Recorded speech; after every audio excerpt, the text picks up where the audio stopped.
Every Friday on the Garden Guru's Live, people write into me and they tell me how they've killed their plants, or at least they're slowly torturing them to death. And the very first thing I've got to say is, don't be so hard on yourself. It's okay. Plants live and plants die. If it dies, replace it. And if it lives, well, then there's a few things you can do to help it do a little bit better. I've always believed if you listen to your plants, if you look at them, they'll tell you what's wrong. This one, for example, needs a little bit of extra fertiliser. It's just on the yellow side and it's dropping some leaves.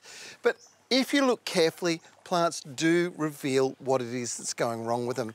Now, some people actually talk to plants. In fact, Nige talks to plants all the time. It's not unusual to find him off in the garden having a saucy little chat about politics or something like that. And you can see why he loves gardening so much. If you've watched the live show on Facebook on a Friday, you may marvel at my knowledge, or at least wonder about it. But sometimes it's just the basics coming through. And you'll know my usual go-to is a plant tonic that comes from a rare but completely natural source. It's called King Island bull kelp.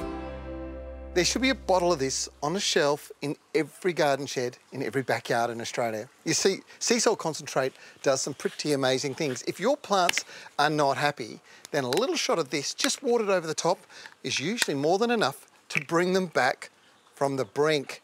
But if it's really unwell, then in actual fact, you might want to mix up a container and soak the plant in it. Believe it or not, it's almost always going to bring them back and get them nice and healthy. Seasol's one of those things that when you apply it, it really does this tremendous job at just stimulating new root growth and getting the plant healthy again. And that's why I soak all of them, even my sad chili here, just to get it back looking good the way it used to. Of course, a general watering over everything now and then is good for the soil and for the plant's health. And whether you're soaking pots, hanging baskets, or the veggie patch, you can't go wrong. It's particularly important for houseplants, and now's a good time to apply, as many will be slowing down over the winter months with cold weather impacting their metabolism. Now, if you're like me and you've got an aquaponic system at home, then you are going to need to use a little bit of Seasol about every month or so. What you do is you mix it up, dilute it at about 50% the recommended rate, apply it over the top of the plants that are in the actual hydroponic system.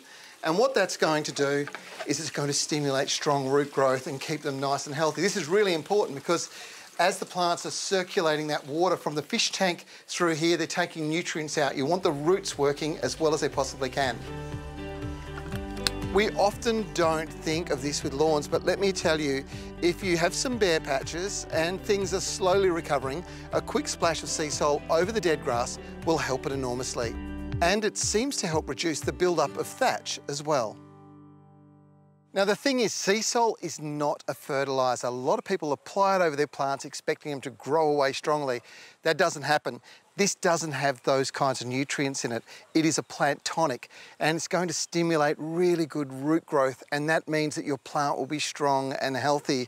And if they've been through any kind of stress through the summer months, now's the time to be applying Seasol to your whole garden.